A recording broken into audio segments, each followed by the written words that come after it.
బలమైనటువంటి టీం లేకుండా పోయింది. కాబట్టి ఇప్పుడు ఫ్యామిలీ ప్యాక్ కింద అయితే కనుక ఒక స్ట్రాంగ్ ఒక సెగ్మెంట్ని తయారు చేసుకుందాము. ఇంతవరకు అట్లా చేసుకోకపోవడం వల్ల ఎప్పటికప్పుడు అదేదో పిల్లి గనక తన పిల్లల్ని తీసుకుని ఎక్కడ పడితే అక్కడికి పోయినట్టు తయారైపోయింది తన పరిస్థితి. ఒకసారి వైజాగ్ ఈస్ట్ అదేదో ఇప్పుడు మొత్తం 3 చోట్ల 4 చోట్లకి మారాడు కదా. అట్లాగా పరిస్థితి కాకుండా మార్చుకుందాం అన్నటువంటి రూట్లో చేసుకొచ్చాడు ఆయన. కాకపోతే ఆ టైంలో ఈయన పాచిక పారలేదు అప్పుడు. ఎందుకంటే వైసీపీకి ఒక సమస్య ఉంది. ఆ టైంలో ఆమోదిస్తే గనక ఎవరికి నేను గెలిచేస్తాడేమో, గెలిచేస్తే పరువు వాళ్ళకి పోద్ది కదా ఒకటి అన్నటువంటి ఉద్దేశంతో వాళ్ళు. కానీ ఉత్తరాంధ్రలో ఆయన ఏ పార్టీలో ఉన్నా ఎక్కడి నుంచి పోటీ చేసినా గంటా శ్రీనివాసరావు అంటే ఒక బలమైన శక్తి.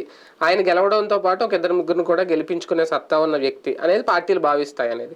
అందుకే ఆయన్ని వ్యూహాత్మకంగా దెబ్బ కొట్టింది అటువంటి నాయకుడిని అందరిలా చూడకుండా వైసీపీ. అంటే ప్రాక్టికల్ గా వాళ్ళు కొట్టాలని కొట్ల, ఈయనే తన చెయ్యి ఆయనే కాల్చుకున్నాడు. ఇప్పుడు మనిషి మంచోడు, పోల్ మేనేజ్మెంట్ లో సిద్ధాస్తుడు, అందుకని అన్ని చోట్ల గెలవగలిగాడు. పోల్ మేనేజ్మెంట్ చాలా పర్ఫెక్ట్. కాకపోతే నాకు ఇంత టాలెంట్ ఉంది కాబట్టి నాకు తగినటువంటి అవకాశం ఇవ్వాలా, ఆ ఏరియా గ్రిప్ అంతా నాకు ఇచ్చేయాలని కోరుకుంటాడు ఆయన. ఇప్పుడు ఆయనకి ఎట్లా ఉంటది, ప్రజారాజ్యంలో ఉత్తరాంధ్ర మొత్తం తన చేతిలో పెట్టుకున్నాడు. మరి ఎన్ని సాధించాడు అక్కడ?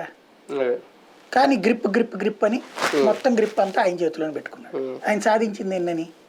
కానీ ప్రజారాజ్యం ఈయన నమ్ముకుని